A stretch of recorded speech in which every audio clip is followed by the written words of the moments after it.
de Vasco e Universidade Concepción. Vamos até São Januário. Alô, Fábio Azevedo, olha lá, Edmundo, olha lá, Cruz de Malta lá, Edmundo. Lugar bonito, hein? Olha aí, tanta história, tanta tradição, estádio do Vasco inaugurado em 1927. E onde você está neste momento? É onde Edmundo, a casa do Edmundo aí, São Januário, é onde você está, Fábio Azevedo. Exatamente, João. Um abraço, boa noite a todos que nos acompanham no Expediente Futebol. E a casa está pintada, o torcedor que virá aqui a São Januário já no domingo pelo Campeonato Estadual e na próxima quarta-feira, na decisão de vaga para a terceira fase da Conmebol Libertadores, já vai acompanhar São Januário de cara nova. As arquibancadas estão pintadas, nas cores branca, preta, preto e branco do outro lado, aqui em frente à social onde nós estamos, e bem pertinho do campo, onde eu pude acompanhar, João, a última movimentação do time, ou a penúltima, a última aberta, porque amanhã é aquele treinamento que o Zé Ricardo vai fazer alguns testes. Hoje os reservas vieram a campo e trabalharam com bola, os titulares chegaram de viagem, um grupo ontem, e um outro grupo hoje pela manhã, naquele trabalho regenerativo, fizeram apenas dentro do campo uma corrida leve no entorno do campo, não dentro com bola como os reservas, e também na parte de musculação, de recuperação, trabalho também de banheiro, enfim, tudo pensando no jogo de domingo. Muita gente fala assim, mas o Vasco não está pensando na Libertadores, mas porque encaminhou a classificação? Não, degrau a degrau. A próxima partida, o próximo desafio é o Volta Redonda. E aí, João, é pegar a calculadora, começar a fazer aquelas contas. Não adianta vencer só o Volta Redonda. Tem que torcer por um empate entre Cabofriense e Bangu e que o Nova Iguaçu tropece diante do Flamengo. Pode ser empate, derrota, e aí sim, com essa combinação, o Vasco estará classificado. Mas se a Cabofriense vencer, o Nova Iguaçu tropeçar, aí a tal da calculadora é pegar por quanto o Vasco venceu a Volta Redonda. Partindo da premissa que o Vasco vença a Volta Redonda, aí a calculadora entra em campo, porque aí precisa de números. Saldo de gols, porque a vitória é o mesmo número, hoje só apenas uma para cada equipe. Se a Cabofriense vencer, o Vasco também, cada uma vai para duas. Enfim, a matemática no estadual está um pouco mais complicada para o Vasco. Na Libertadores, perdendo por 3 gols de diferença, está tranquilo. O Zé Ricardo não garantiu se o time vai titular, mas o Henrique concedeu coletiva hoje, João, disse o seguinte: eu quero jogar. E, aliás, o grupo todo quer jogar. Ninguém quer ficar de fora, ninguém quer dar brecha. Sabe por quê, João? Reserva entra da conta do recado. E aí, como é que fica, João? Aí fica complicado, O nosso Nareba Vascão, Fábio Azevedo, tá mandando recado aqui no Twitter. Tá dizendo, o Zé tem que botar o time titular. É o recado do Nareba Vascão aqui pra galera vascaína. Ele tá participando, Fábio. E ele passou para mim o seguinte aqui: Fábio, pode dar a notícia aí, eu vou passar para o expediente antes de chamar o Juliano Lima. O Vasco fez uma consulta ao Corinthians pelo meia Giovanni Augusto. Fez uma consulta preliminar, como tem eleição amanhã, aguarda a decisão, quem vai ser o novo presidente, sondou, sabe os valores, mas o meia Giovanni Augusto agrada muito ao técnico Zé Ricardo. O Vasco depende do Flamengo? Então vamos até o Flamengo. Juliano Lima traz informações aqui no expediente. Fala, Juliano, boa noite. Boa noite, Fábio. Boa noite a todos do Expediente Futebol. Voltamos aqui agora falando da sala de coletiva com uma informação de primeira mão, hein? Henrique Dourado não viaja para Brasília. O que foi, Edmundo? O que houve, Edmundo? É aqui, ó. Você tá tossindo? Quando eu vou falar, desculpa. Começou a tossir, aí meio... Tudo bem. Tem que respeitar os mais velhos. É que você fez a pergunta e eu tossi. Você tossiu. Quer dizer que é bom pro... Mas qual, Renato, qual o Giovanni Augusto? Qual, Giovanni? O do Atlético Mineiro seria ótimo reforço.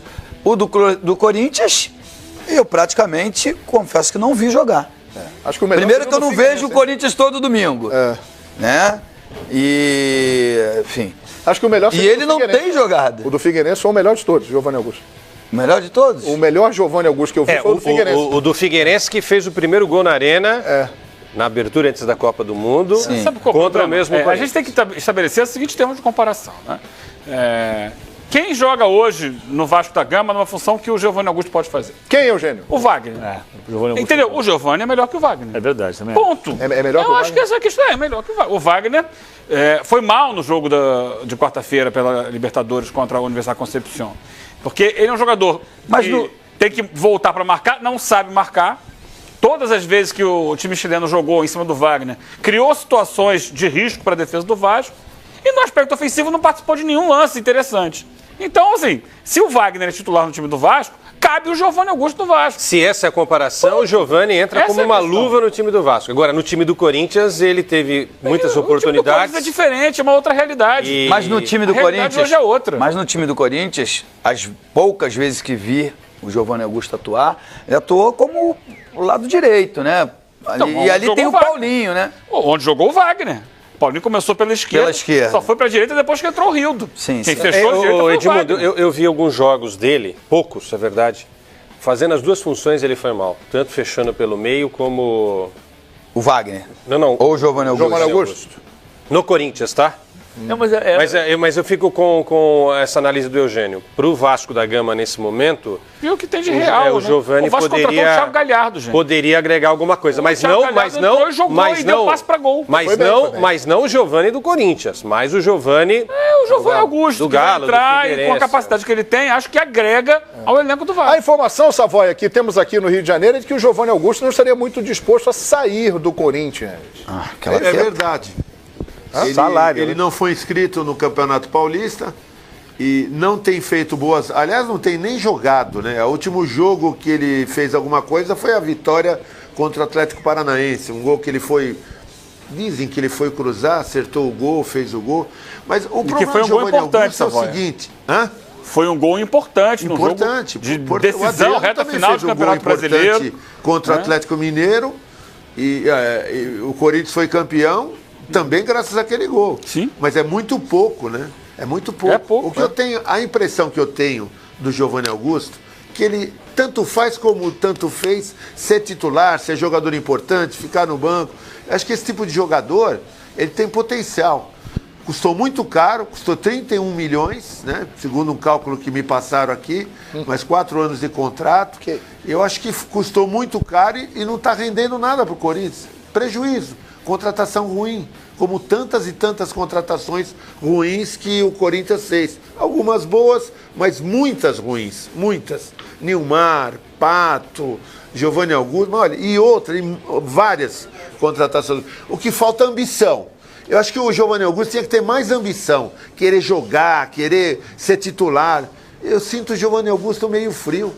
Acho que tem potencial. Se ele for para o Vasco e jogar com vontade, não, quero ser titular, quero fazer história, acho que ele tem potencial. Só para arrematar, o Giovanni Augusto veio na leva de Guilherme e Marquinhos Gabriel. Né? Esses caras foram contratados na virada de 15 para 16, quando o time do Corinthians foi praticamente todo desmontado do meio para frente.